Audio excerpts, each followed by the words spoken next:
Hello दोस्तों, competition genius world centre में आपका स्वागत है। आज का टॉपिक वो है आपका ज्योग्राफी, मानव भूगोल, प्रकृति एवं विशेष क्षेत्र, क्लास 12 चैप्टर 1 ज्योग्राफी।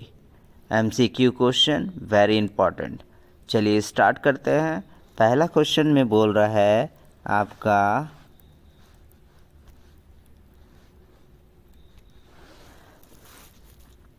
निम्न पुस्तकों में कौन हैम्बोल्ड द्वारा लिखित है? पहला है ऑप्शन ऑस्ट्रेलिया का भूगोल, दूसरा है कासमास, तीसरा है जनसंख्या भूगोल और चौथा है इनमें से सभी। तो इसका जो राइट आंसर होगा वो होगा ऑप्शन बी, यानी कि कासमास।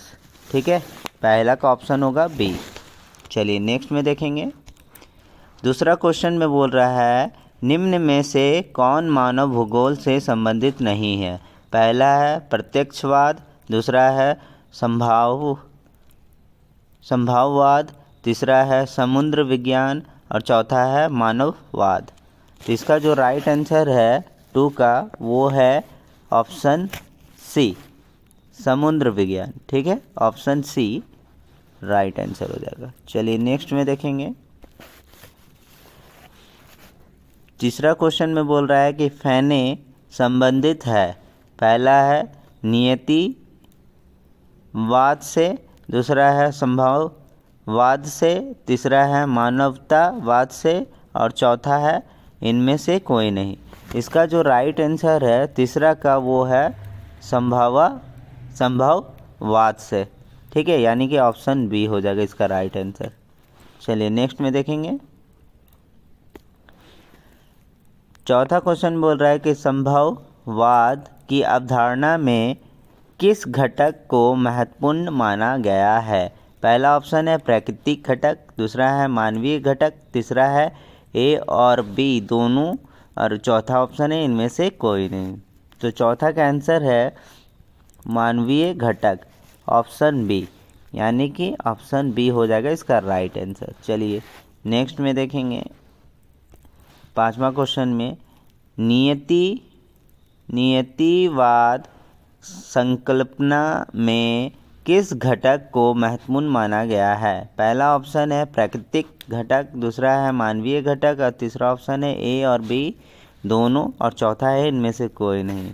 तो इसका जो राइट आंसर है पांचवा का वो है सी, यानी कि ऑप्शन सी, यानी कि मतलब प्राकृतिक घटक भी होगा और मानवीय घटक भी होगा। इसका राइट आंसर हो जाएगा ए और बी दोनों होगा। ठीक है, चलिए नेक्स्ट में देखेंगे। क्वेश्चन नंबर 6 में निम्नलिखित में से कौन सा एक मानव भूगोल से संबंधित नहीं है? पहला है क्षेत्रीय विभिन्नता, दूसरा है मात्रात्मक क्रांति, तीसरा है स्थानिक संगठन और चौथा है अन्वेषण एवं वर्णन।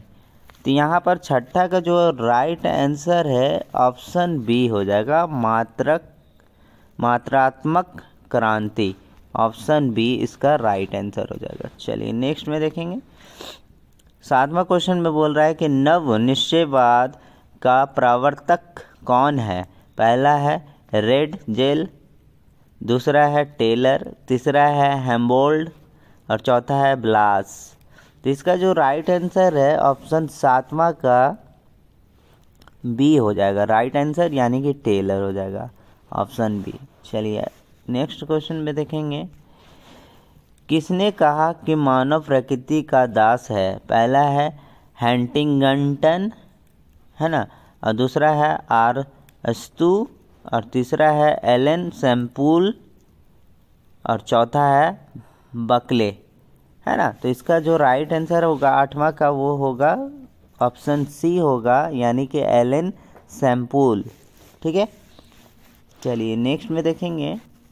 क्वेश्चन नंबर 9 में मानव भूगोल का जनक किसे कहा जाता है? पहला है स्ट्राबा, दूसरा है आटोलमी और तीसरा है हैकेल और चौथा है रेट जेल।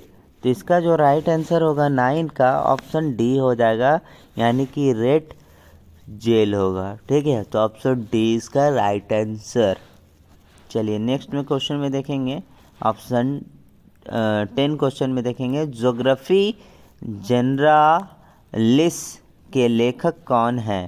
पहला है सैम्पुल, दूसरा है वारेनियर, और तीसरा है रेड जेल, और चौथा है डार्विन। इसका जो राइट आंसर होगा ऑप्शन बी होगा, यानी कि वारेनियर, यानी कि ऑप्शन बी इसका राइट आंसर होगा। तो उम्मीद करता हूँ वीडियो पसंद आया होगा, तो प्लीज़ लाइक करें, शेयर करें एंड सब्सक्राइब करना बिल्कुल ना भूलें। बिहार बोर्ड के लिए geography class 12 MCQ question very important, तो इसलिए आप ज़रूर सब्सक्राइब करें। और झारखंड के लिए भी आप सब्सक्राइब करें। झारखंड बोर्ड की भी तैयारी कराई जाएगी और बिहार बोर्ड की भी तैयारी कराई जाएगी, जो कि फरवरी में एग्ज़ाम है। तो आपसे गुजारिश है